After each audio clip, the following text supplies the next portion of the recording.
ইষ্ট স্বার্থ ও ইষ্ট প্রতিষ্ঠার বুদ্ধি যদি প্রবল হয়, ইহার ভিতর দিয়ে আসে পরমার্থ ইহজীবনের সার্থকতা।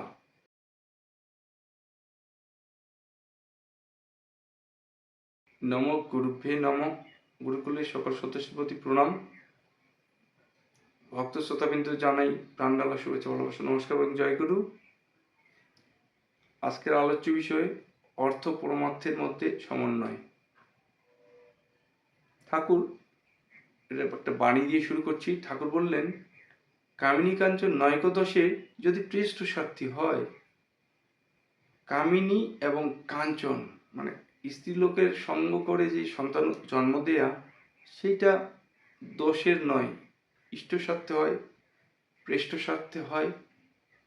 এবং কি কাঞ্চন টাকার জন্য যে কর্তব্যকর্ম, টাকা রোজগার, এটা দোষের নয়, পৃষ্ঠের স্বার্থে, ইষ্টের স্বার্থে হয়। এটা এ কারণে ঠাকুর বলছেন যে ধনী হও, ক্ষতি নাই, কিন্তু দীন এবং দাতা হতে হবে। সত্যানুষ্ঠান বললেন ঠাকুর। কেন বললেন? দীন যদি এবং দাতা হয়, তাহলে কোনো সমস্যা নেই, জনগণের কল্যাণ হবে, ভক্তদের কল্যাণ হবে। যেমন দাতা হরিশ্চন্দ্র, সে দাতা হয়েছে, দীন ভাব তার। গুরু চেয়েছেন সমস্ত সম্পদগুলো, তার রাজত্ব গুরুর চরণে সমর্পণ করেছেন, এবং স্ত্রী পুত্রকেও গুরুর চরণে সমর্পণ করে ওই তা আর অবস্থা দাসের মতো হয়েছে। সে দাস হয়ে ওই গুরুর সেবা করে গেছেন। ঠিক তেমনটাই করেছেন ছত্রপতি শিবাজী। সেও তার সমস্ত সম্পদ গুরুর চরণে সমর্পণ করেছেন, গুরুকে নিবেদন করেছেন। তারপর গুরু যা আজ্ঞা দিয়েছেন সেই আজ্ঞা পালন করেছেন। সেটা তো ইতিপূর্বে ইতিহাসের পাতায় আছে, কিন্তু আজও অনেক ভক্ত তাদের সমস্ত জীবনের কর্মগুলো গুরুর সেবায় নিবেদন করে গেছেন। শ্রী ঠাকুর অনুকূলচন্দ্রের এরকম অসংখ্য ভক্ত আছে যারা গুরুর আজ্ঞা পালনের জন্য নিজের সমস্ত জীবনটাকে বিলিয়ে দিয়েছেন। তাদের অনেকের নাম আপনারা জানেন, যেমন ভক্ত কৃষ্ণপ্রসন্ন ভট্টাচার্য, অনন্ত মহারাজ, কেশরীদা,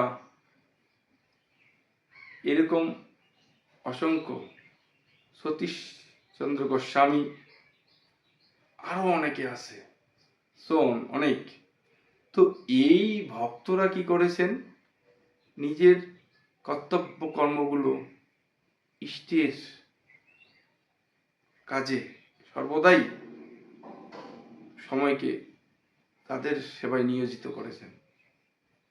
তো সে কারণেই এরকম আমরা যদি সংসারেও থেকে যে কর্তব্য কর্মই করি না কেন, চাকরি বাকরি, ব্যবসা বাণিজ্য, সেই রোজগারটা যদি সংসারের পাশাপাশি গুরুর সেবায় নিয়োগ করি, তাহলে আমাদের অর্থ অনর্থের মূল হবে না। ভাব সম্প্রসারে যেমন বলা আছে, অর্থ অনর্থের মূল। অর্থ অনর্থের মূল সর্বদা নয়, যদি সঠিক কাজে ব্যয়িত করা হয়, অর্থটাকে প্রপার ইউটিলাইজ করা হয়, তাহলে সেই অর্থ কোনোদিন অনর্থের মূল হতে পারে না। সেটাই ঠাকুর বোঝাতে চাইলেন। তিনি আলোচনা প্রসঙ্গে সে কারণে বলছেন যে অর্থ পরমার্থের সমন্বয়। আপনি যদি প্রকৃত সেবাপরায়ণ হন, আপনাকে যদি দিয়ে বহু লোকের বাস্তব উপকৃত হয়, তাহলে প্রকৃতির নিয়মেই আপনার আর্থিক সমস্যার সতই সমাধান হওয়ার কথা। কারণ অর্থ আসে সেবা ও প্রয়োজন পূরণের ভিতর দিয়েই। আবার ওই সেবার পিছনে আত্মস্বার্থ প্রতিষ্ঠার বুদ্ধি যদি না থেকে, যদি ইষ্ট স্বার্থ ও ইষ্ট প্রতিষ্ঠার বুদ্ধি প্রবল হয়, তার ভিতর দিয়ে আছে পরমার্থ ইহজীবনের সার্থকতা। এই কারণে ঠাকুর ইষ্টকে নিয়ে মাথায় নিয়ে চলতে বলছেন, সর্বকর্ম তাকে সমর্পণ করে সেই অনুপাতিক চলতে বলছেন। ইহাতে আমাদের মঙ্গল। সকলে এই নিয়মেই চলার চেষ্টা করি। আসেন। জয় গুরু।